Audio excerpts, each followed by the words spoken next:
I'd rather be with you. Yeah.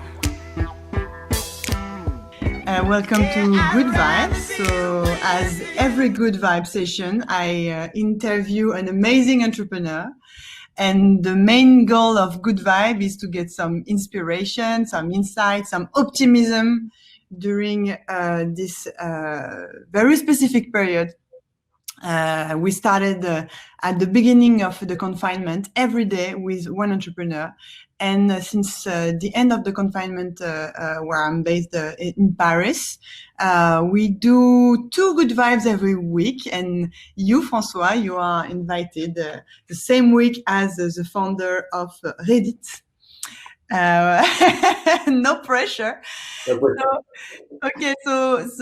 we're gonna start. So basically, if you are here during this live, you can ask all of your questions on the right in the little chat, and we will answer to all of them. And you can react, and you can comment, and sometimes also clap your hands virtually. And yes, how are you, François? I'm very, very good, and I'm very excited to be here. Thank you for the invitation. And how are you, Alice? I'm feeling good. I was in Marseille this weekend. I really enjoyed, just being for the first time in the sea, being able to swim in the sea after such a long time of quarantine. I feel renewed, I feel fresh. I feel born again. Okay, so now we're back on track. Let's talk a little bit about your business. What is The Keepers all about? Okay, so the Keepers is a startup we founded 6 years ago. We developed different kind of solutions to improve the experience of people when they come to shopping centers, when they go to the airport, or where they go to cinemas, for example. The first solution we have is helmet locker. It's like a totem, and when you arrive with your big helmet, because you ride a motorbike, you're a cool guy with good vibe, and you have your helmet in your hands, so you leave it in the totem, and you have the hands free for during your shopping. So it improves the shopping experience. And then we have also other solutions to make it. Yeah, you have the website right here. Yes, I'm sharing the website because I think it's cool if people can see what you do exactly. So basically, it's easier to understand. Voila. You have. Here we go. Here you have three machines here. So on the right, there is the totem for the helmet. On the middle, this is the same product. It's a locker for jacket and the coats. So you leave your coat inside, and it's safe, and you can do the shopping as you want. And the last solution is a charging station. You can see it on the left on this picture. It's easy to understand. You go there and you charge your cell phone during your shopping. Yes. So you started 3 years ago, 4 years ago? Actually, we started 6 years ago. Wow. 6 years ago, like the family. I think we started the Keepers at the same time as the family. Wow. And you don't have any engineering background, François? Myself, no. And my first partner, neither. We've started with Thomas, who did the same business school as me, and Eric, who is a designer, product designer. So none of us. Sorry, I put out the sound.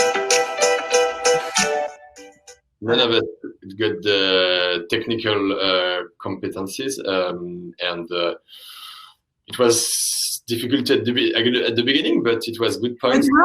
How come you?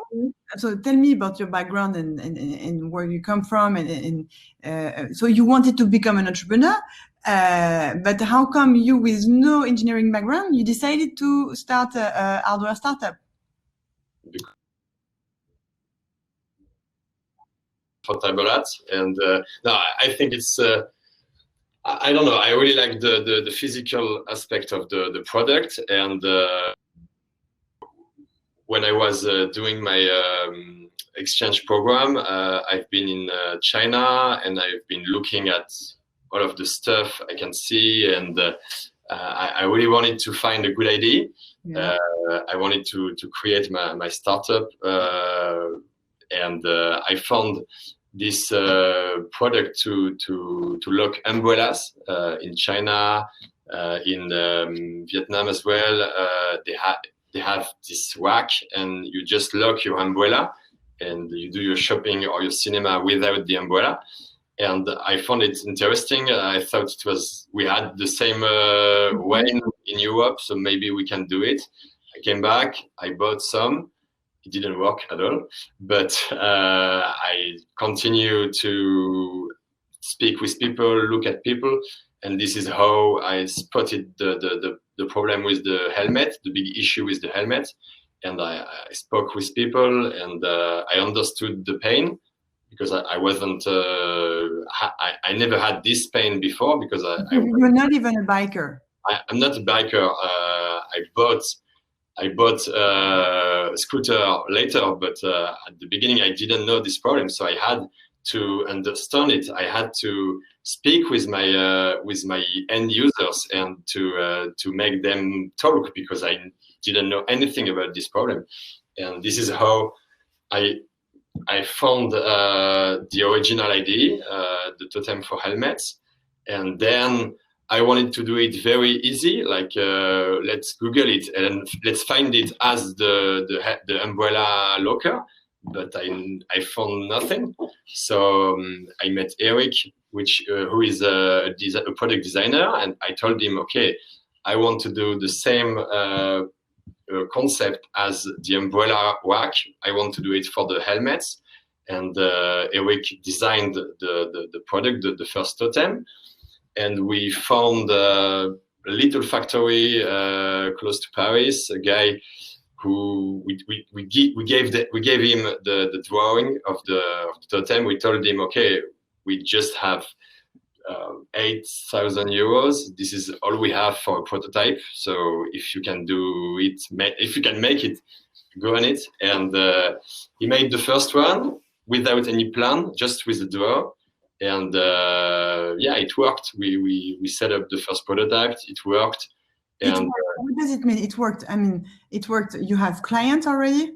When I say it worked, actually we had users. We had users. So okay.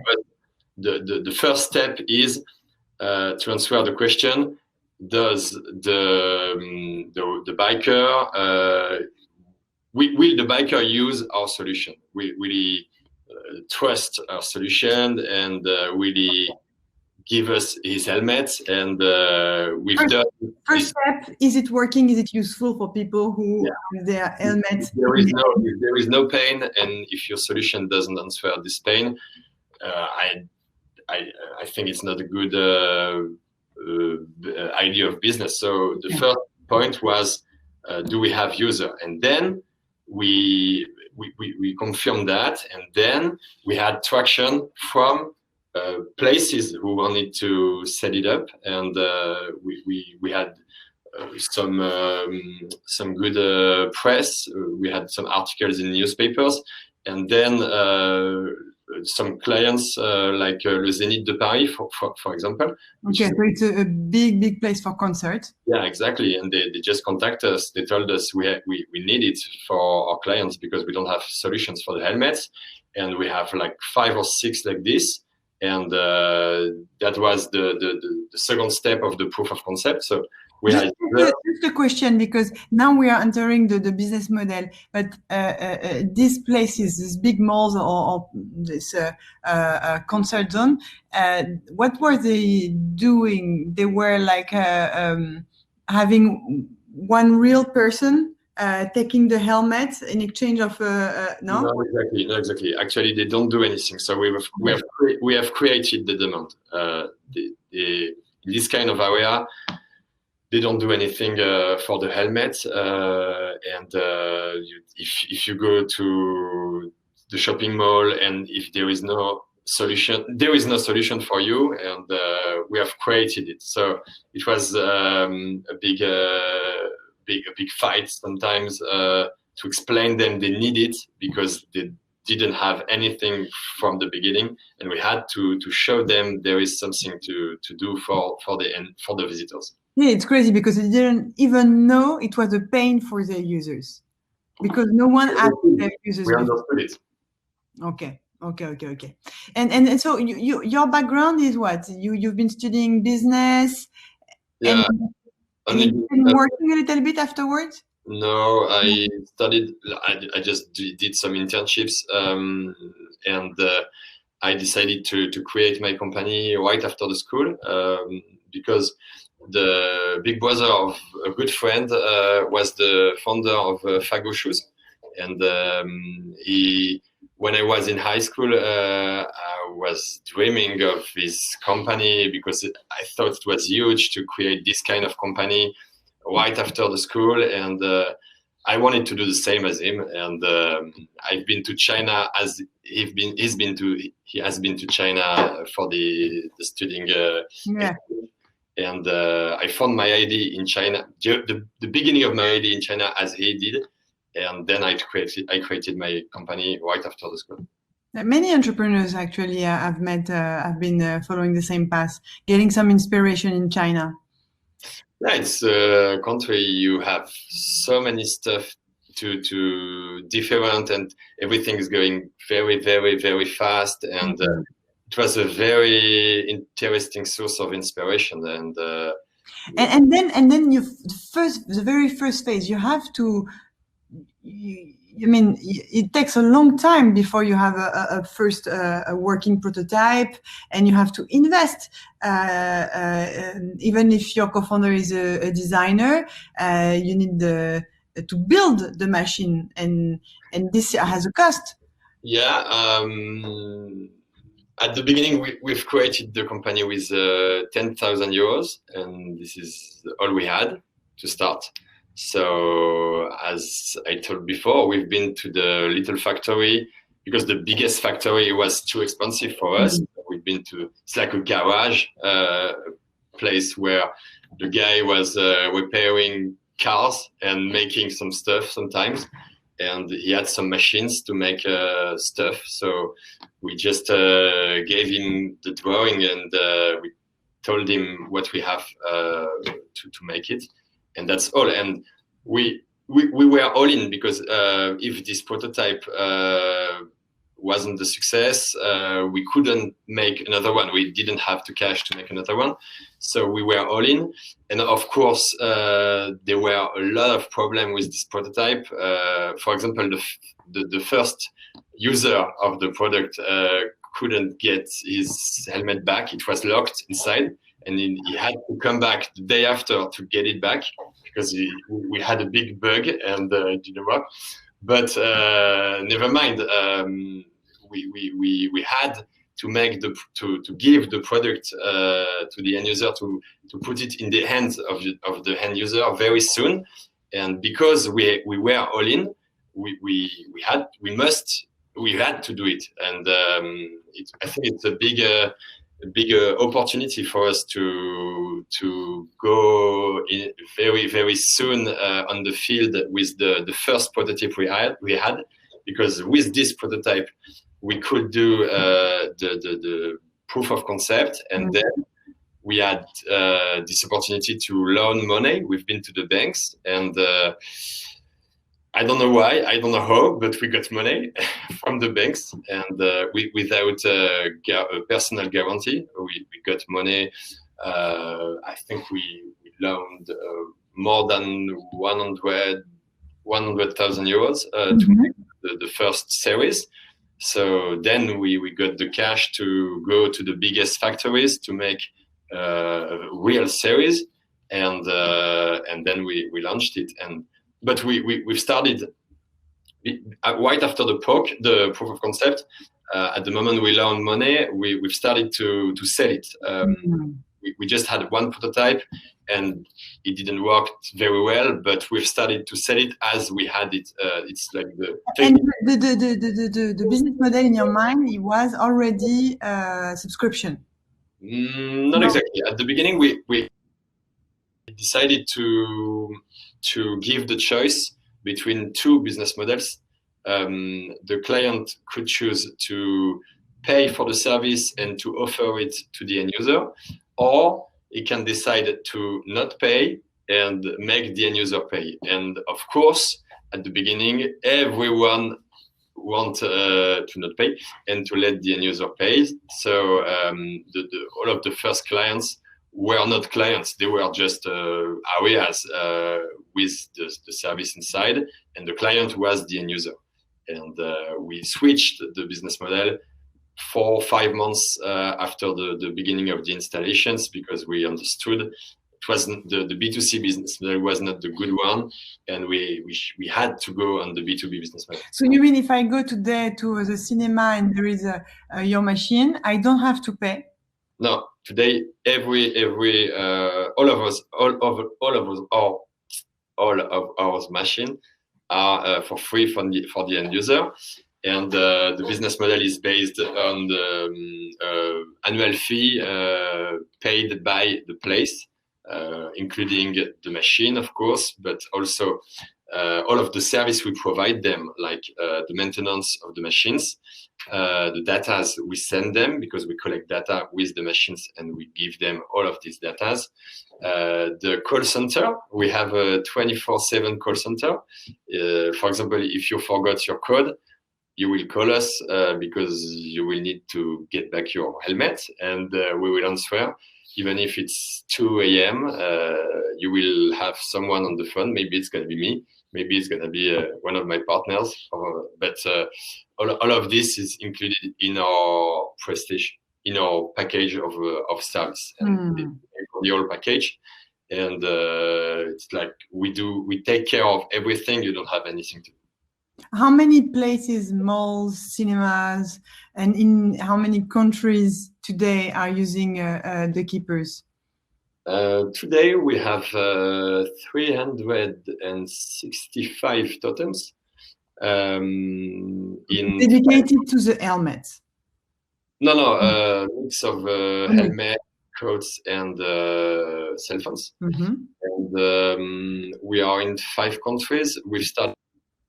And then we've been to Spain.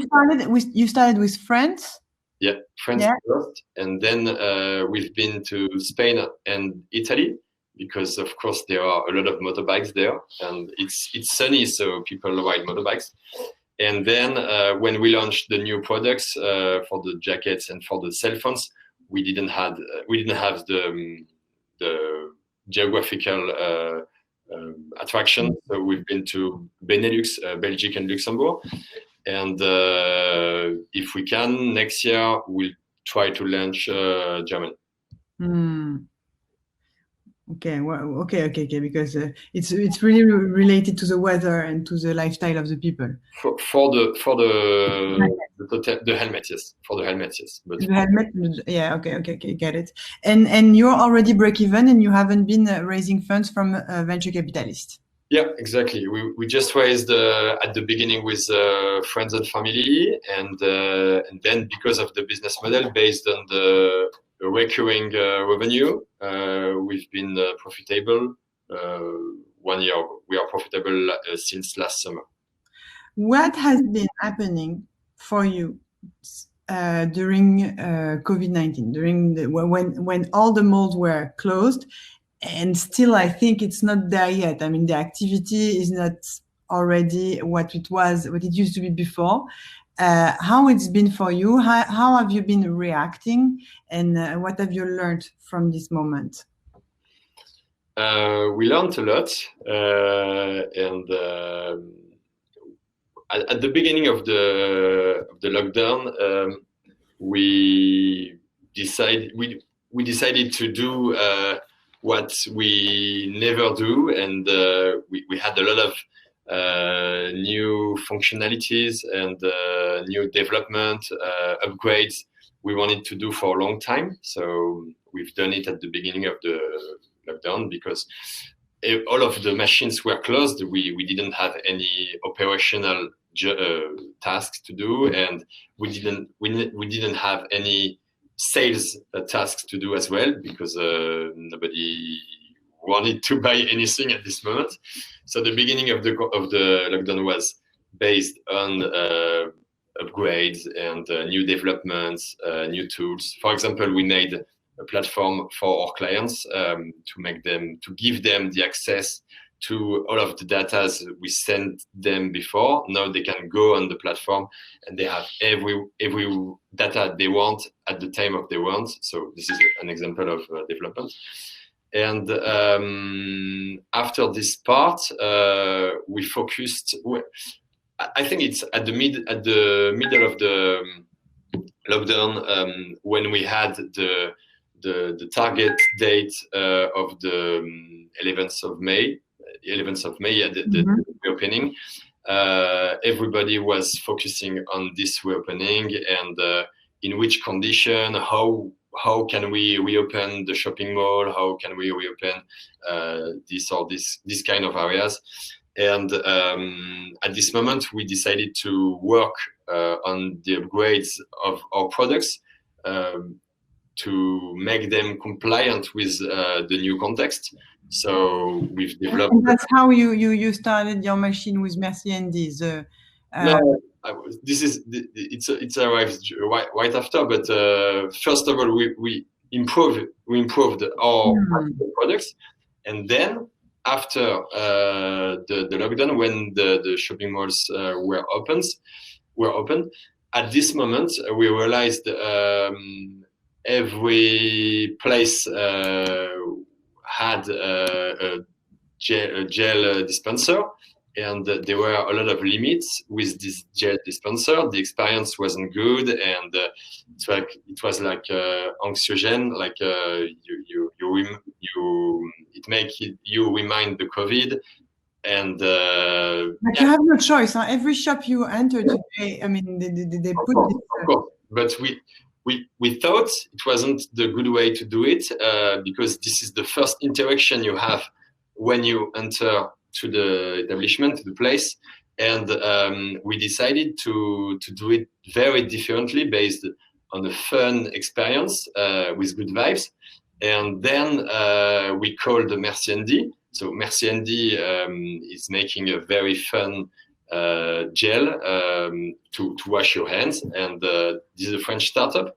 They are in the family as well, and we called them. We told them, okay, we want to do a very sympathetic dispenser for our clients and for every kind of places. And if we do it, we want to do it with a very different gel, the best gel we can find, and this is yours. So we want to do it with you because the gel of Merci&D is smelling very good, and it's hydrating the hands, and they have colors and everything. So we thought it was the good way to do it. And then at the end of May, we contract an exclusivity partnership contract together, and we've started to work on the product. We've started to work on the product. So during the entire month of June, during 1 month, we developed a product, and at the beginning of July, we set up the first one. Last week we set up the second one. So today we have 2 rainbow stations. The name of the product is the Rainbow Station because we give rainbows to all of the users. And yeah, maybe I can share you the link. Yeah, in the chat. And because I mean, it would be interesting to talk a little bit about the way the malls evolve, because I mean, COVID has been accelerating the fact that step by step people are expecting a very different experience when they shop, and malls have been created in the 80s or even before, but with another it was another time. And the new malls, or the malls that are being created today, the best ones, I would say, are the ones where you feel that people care for you. I mean, this place has been thought as an experience where you feel respected as a human. You have a lot of space. It smells good. It's not only to shop. Maybe it's to socialize, to learn stuff. Maybe to dance in the middle of the area. Maybe there is a leisure park inside. And you, with the keepers, you are really at the forefront of this evolution. And you see that, and you can compare because you said like 300, more than 300 malls as clients, or places and cinema. So you know what kind of innovation and can be done. And you can, I mean, you're not a consulting agency, but you see what works and what doesn't work. And for you, how do you see the way these malls will evolve step by step in the next 6 months, in the next year, in the next 2 years? Like, what should they take care of? For the next 6 months is very difficult to say because nobody knows. But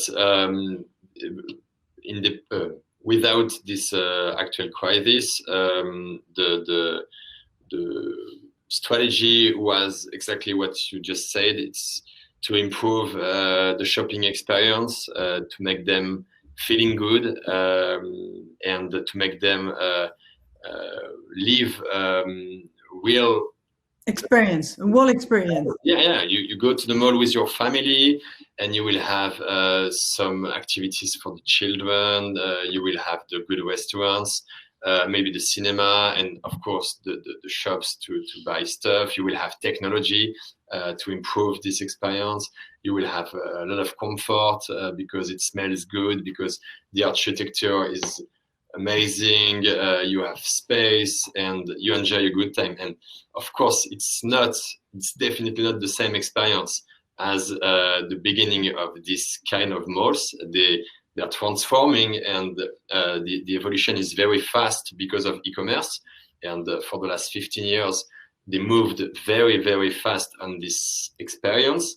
And we try to contribute at this, and this is one of the reasons we still exist today, and this is why one of the reasons we are profitable. It's because the timing for us, it's the best timing. We are at a moment when they really want to work on this shopping experience. So this is our vision. We always try to provide the best experience we can provide with our product. We are a little part of the whole of the experience, but we try to do it the best we can. And with the Rainbow Station, it's exactly this point we want to focus and we want to solve. It's the experience is everywhere, even in the easiest product you can have at the entrance. The dispenser has to be fun, he has to give you the smile, and this is what we wanted to do with Merci Andy, and this is what most of our clients on this product understand. This is very important to make the visitor happy, to make the visitor smile. Mm-hmm. Have you been? I mean, I was wondering because you are part of the experience, but you are plus, right? We are plus, like nice to have. I would yeah, kind of. I mean, maybe I'm wrong, but you're new to their world. They didn't even know the need before, and 6 years ago, yes. Today, in the shopping centers, for most of our clients, we are must-have. Like when they are working on a new project, a new mall or a renovation, an extension, they think the keepers. We have to set up the keepers solutions, because the visitor will wait for it. They will need it. So of course, at the beginning, we have created demand. But today, the demand exists because we have good notoriety. So all of the malls, they kept their contract with you during confinement. Today we have 170 clients. Mm-hmm. We lost only 2 contracts for the moment. So of course it will be tough because of course this sector, as all of the sectors, but they suffer a lot of The crisis.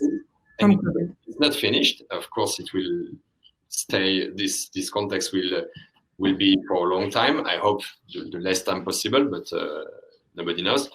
And the big focus today for us is to keep most of our clients, to work on the churn, and and if we want to work on it, we have to make the best relation we can with them.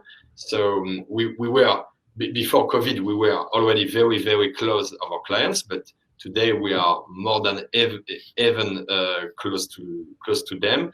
We talk to them a lot. We try to improve our machines, to improve our solutions, and to stay a must-have for them, and to stay into the shopping experience, because after the COVID, people are afraid to go to this kind of areas, so less people come. So if less people come, and if the quality of the experience is not as good as before, they won't come anymore. So I think it's total reflection where they have to keep some the of priority on the experience. Exactly. I get it. Have you been? How did you keep your vibes up during the confinement, when you know that all of your clients are undergoing this crisis and that it's tough? What has been your main drive for you? Actually, we developed something really great with my team during the confinement.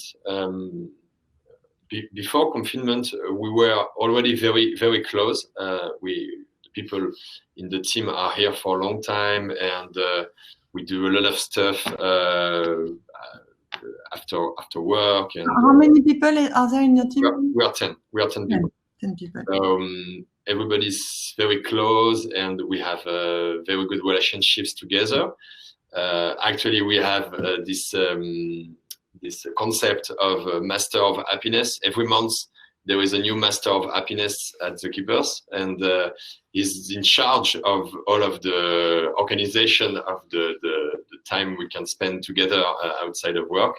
So I don't know if you want to share your passion of food, for example, you will organize a session of cooking, and if you're passionate by football, you will go to the Stade de France with all the team to watch a football game. So this is a concept we had for a long time, 3-4 years, and it works very well. I recommend it to everyone to try to do it, because everyone wants to participate to this kind of organization and to share his passion. And during the lockdown, it was the intensity was much higher. Like every day we wanted to do something together. Every day someone found a game or an activity together, and it wasn't just hey, let's take a beer for virtual beer. But what kind of game? Like online poker? We did some video games. We did some drawing games. Some when you have to find the music. A jukebox. Actually, it was a lot of games, but yeah, I'm interested. I want to know your list of games. We had a very long list of games. I will share it later if you want. We have a very long one with a lot of activities, and even we did some geek stuff, and some of us are not geek at all, but they enjoyed it well. Yeah. We did some food competition. Like we had to share we had thematics, and we had to share the food pictures of what we've done. like we spent good time together. We needed it. We during this period, three people in our team were just by themselves at home. Three of them were just by themselves. So it was important for everybody to take care of everybody, and we have this luck to be close and to be a small team. 10 people is a small team, so we could do it. And I think this is why the lockdown wasn't too complicated for us. We kept motivation. We had a good communication with the team all the time, even if when it's difficult, especially when it's difficult, we communicate a lot with the team. We tell everything, and we let them talk to us. Like every week, every Friday, I had a one-to-one with everyone, just to know if they feel good and if there is no personal problem or professional problem. That I spend like 10 minutes with everyone every week during the lockdown. And every morning we had this coffee together to start the day. At 9:30 we start to spend a moment together, and we start the day together. And same at the end of the day, we had a meeting. I don't know, at 6:30 we had a meeting together to debrief and to share. Yeah, we also had this sharing experience. Like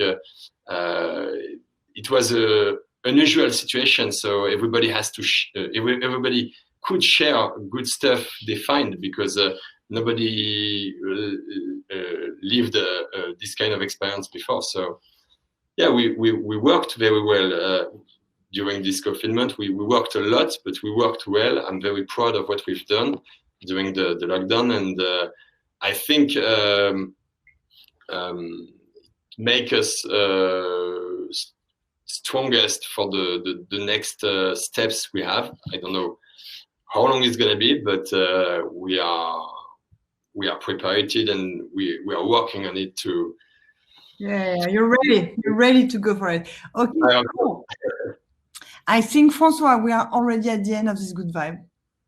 Oh, too soon. Yeah, too soon. I want to say thank you for doing this one in English, because now I do all of the good vibes in English, and I know when it's not your mother tongue, it's not the easiest way to communicate, but it's so important. It's so important for the ambition. It's so important to you never know, for the potential customers, for all the malls around Europe who would love to go through the keepers, and I want to say thank you for that.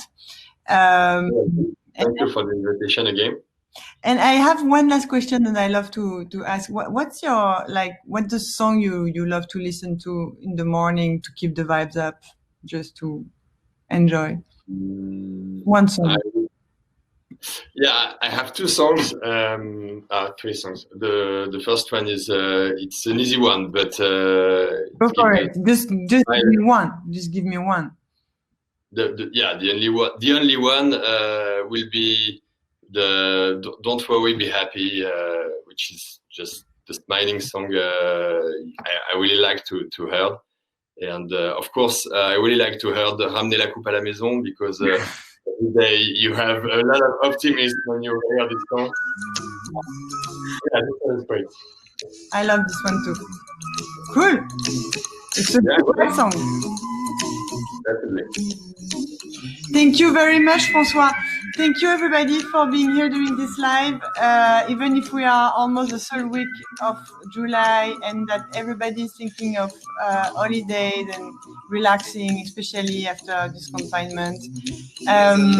You can now click on networking or réseautage, and you will meet randomly every 5 minutes with people who have been following this live as well. It's a cool way to meet with other people, potentially new collaborators, employees, partners, whatever. So enjoy this moment and see you on Friday with the founder of Reddit. Enjoy with Reddit. Thank you very much, François. And click on Thank you, Alice. if you want to test it, François, you're gonna love it. Click on networking. All right. Great. See you. Bye bye.